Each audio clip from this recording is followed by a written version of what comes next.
ಕನ್ನಡ ಸಾಹಿತ್ಯದ ಮಹಿಮೆ, ಪರಂಪರೆ ಮತ್ತು ಆಧಾರ ತಾತ್ವಿಕ ಗೌರವವನ್ನು ಅರ್ಥ ಮಾಡಿಕೊಳ್ಳದೆ ಯಾವುದೇ ಸಾಹಿತ್ಯ ಸತ್ವವಿಲ್ಲದ ಕೆಲ ರಾಜಕಾರಣಿಗಳಿಂದ ರಾಜ್ಯೋತ್ಸವ ಪ್ರಶಸ್ತಿಗೆ ಶಿಫಾರಸು ನಡೆಯುತ್ತಿರುವುದು ವಿಷಾದನೀಯ ಎಂದು ಕೇಂದ್ರ ಕನ್ನಡ ಸಾಹಿತ್ಯ ವೇದಿಕೆಯ ಸಂಸ್ಥಾಪಕ ಅಧ್ಯಕ್ಷ ಕೊಟ್ರೇಶ್ ಉಪ್ಪಾರ್ ತೀವ್ರ ಅಸಮಾಧಾನ ವ್ಯಕ್ತಪಡಿಸಿದರು. ನಗರದ ಜಿಲ್ಲಾ ಸ್ಕೌಟ್ಸ್ ಮತ್ತು ಗೈಡ್ಸ್ ಭವನದ ಸಭಾಂಗಣದಲ್ಲಿ ಕೇಂದ್ರ ಕನ್ನಡ ಸಾಹಿತ್ಯ ವೇದಿಕೆ ಬೆಂಗಳೂರು ಹಾಸನ ತಾಲೂಕು ಘಟಕದ ವತಿಯಿಂದ ಭಾನುವಾರ ಬೆಳಗ್ಗೆ ಹಮ್ಮಿಕೊಳ್ಳಲಾಗಿದ್ದ ಕನ್ನಡ ರಾಜ್ಯೋತ್ಸವ ಕಾರ್ಯಕ್ರಮದಲ್ಲಿ ಹಾಸನ ಜಿಲ್ಲೆಯ ವಿವಿಧ ಕ್ಷೇತ್ರಗಳ 10 ಮಂದಿ ಗಣ್ಯ ಸಾಧಕರಿಗೆ ಹಾಸನ ಜಿಲ್ಲಾ ಕನ್ನಡ ರಾಜ್ಯೋತ್ಸವ ಪ್ರಶಸ್ತಿ ಪ್ರದಾನ ಮಾಡಲಾಯಿತು. ಗಿಡಕ್ಕೆ ನೀರು ಎರೆಯುವ ಮೂಲಕ ಕಾರ್ಯಕ್ರಮವನ್ನು ಉದ್ಘಾಟಿಸಿದ ಕೊಟ್ರೇಶ್ ಉಪ್ಪಾರ್ ಸಮಾರಂಭವನ್ನುದ್ದೇಶಿಸಿ ಮಾತನಾಡಿ, ಕನ್ನಡದಲ್ಲಿ ಅಗಾಧವಾದ ಸಾಹಿತ್ಯದ ಭಂಡಾರವಿದೆ. ಇಡೀ ವಿಶ್ವದ ಯಾವುದೇ ಭಾಷೆಯಲ್ಲೂ ಕನ್ನಡಕ್ಕೆ ಸಾಟಿ ಕಂಡುಬರುವುದಿಲ್ಲ.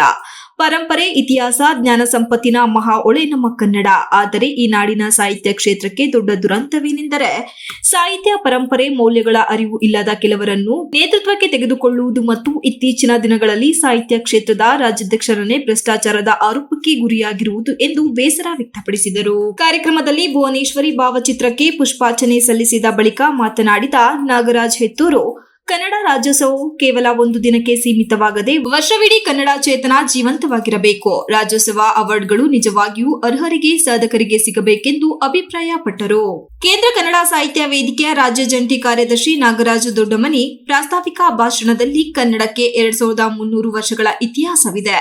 ಇಂತಹ ಹಿರಿಮೆ ಹೊಂದಿದ ಭಾಷೆಗೆ ಗೌರವ ತರುವ ಕಾರ್ಯಗಳು ಮುಂದುವರಿಯಬೇಕು. ಸಾಹಿತ್ಯ, ಸಂಸ್ಕೃತಿ, ನಾಡು, ನುಡಿ ಉಳಿಯಲು ನಮ್ಮ ವೇದಿಕೆ ನಿರಂತರವಾಗಿ ಕಾರ್ಯಕ್ರಮಗಳನ್ನು ಹಮ್ಮಿಕೊಂಡಿದೆ ಎಂದು ಮಾಹಿತಿ ನೀಡಿದರು. ಈಗಾಗಲೇ 5 ಸಮ್ಮೇಳನವನ್ನು ನಾವು ಮಾಡಿದ್ದೇವೆ. ಅಖಿಲ ಕರ್ನಾಟಕ ಸಮ್ಮೇಳನ, ಅಖಿಲ ಭಾರತ ಸಮ್ಮೇಳನವನ್ನು ನಾವು ಬಾಂಬೆದಲ್ಲಿ ಮಾಡಿದ್ದೇವೆ. ನೋಡಿ, ಬಾಂಬೆದಲ್ಲೂ ಕೂಡ ನಾವು ನಮ್ಮ ನಾಡು ನುಡಿಯ ಬಗ್ಗೆ, ಸಾಹಿತ್ಯದ ಬಗ್ಗೆ, ಸಂಸ್ಕೃತಿಯ ಬಗ್ಗೆ ಅಂತ ಬಾಂಬೆ ನಾಡಿನಲ್ಲಿ ಪ್ರಶಸ್ತಕ್ಕಂಥ ಕೆಲಸವನ್ನ ಈ ಕೇಂದ್ರ ಕನ್ನಡ ಸಾಹಿತ್ಯ ವೇದಿಕೆ ಮಾಡ್ತಾ ಇದೆ. ಅದಕ್ಕೆ ಮೂಲ ಕಾರಣ ನಮ್ಮ ಸಂಸ್ಥಾಪಕ ಅಧ್ಯಕ್ಷರು ಕೊಟ್ರೇಶ್ ಉಪ್ಪಾರ್. ನಾವು ಅವರ ಸಾರಥ್ಯದಲ್ಲಿ ಎಲ್ಲ ನಾವು ಕೆಲಸವನ್ನ ಮಾಡ್ತಾ ಇದ್ದೇವೆ. ಒಂದುಗೂಡಿಸಿಕೊಂಡು ಕೆಲಸವನ್ನ ಮಾಡ್ತಾ ಇದ್ದೇವೆ. ಇದು ನಮ್ಮ ನಾಡು, ಇದು ನಮ್ಮ ನುಡಿಗೋಸ್ಕರ ನಾವು ಕೆಲಸವನ್ನ ಮಾಡ್ತಾ ಇದ್ದೇವೆ. ಏನಾದ್ರು ಒಂದು ಕಾರ್ಯಕ್ರಮ ನಾವು ಮಾಡ್ತಾ ಇದೀವಿ ಅಂದ್ರೆ ನಾವು ಮುಂಬೈಯಲ್ಲಿ ಬಹುದೊಡ್ಡ ಕಾರ್ಯಕ್ರಮವನ್ನು ಮಾಡಿದ್ವಿ. ನೀವು ನಂಬ್ತಿರೋ ನಾವು ಕೇಂದ್ರ ಸಮಿತಿಯಿಂದ ನಯ ಪೈಸೆನೂ ಕೊಟ್ಟಿಲ್ಲ. ಯಾಕಂದ್ರೆ ನಮ್ಗೆ ಕೊಡಕ್ಕೆ ನಮ್ಮ ಕೈಗೆ ದುಡ್ಡಿಲ್ಲ. ಕಾರ್ಯಕ್ರಮದಲ್ಲಿ ವಿವಿಧ ಕವಿಗಳು ತನ್ನದೇ ಸಾಹಿತ್ಯ ಕೃತಿಗಳನ್ನು ವಾಚಿಸಿದರು. ನಂತರ ಕನ್ನಡ ರಾಜ್ಯೋತ್ಸವ ಪ್ರಶಸ್ತಿ ಪಡೆದ ಸಾಧಕರಿಗೆ ಗೌರವ ಸಮರ್ಪಿಸಲಾಯಿತು. ಸಾಹಿತಿ ಶೈಲಜಾ ಹಾಸನ್, ಸಾಹಿತಿ ಹಾಗೂ ಮೀನುಗಾರಿಕೆ ಇಲಾಖೆಯ ಸಹಾಯಕ ನಿರ್ದೇಶಕಿ ಮಿಲನಾ ಕೆ, ಭರತ್, ಸಮಾಜ ಸೇವಕ ಡಾಕ್ಟರ್ ವಿಜಯ್ ಕುಮಾರ್, ಕೆಪಿ ಪುಟ್ಟಸ್ವಾಮಿ ಶೆಟ್ಟಿ, ಕಾವ್ಯಶ್ರೀ, ಕಾಂಚನಮಾಲಾ ಮತ್ತು ಹಲವರು ಗಣ್ಯ ಅತಿಥಿಗಳು ಉಪಸ್ಥಿತರಿದ್ದರು.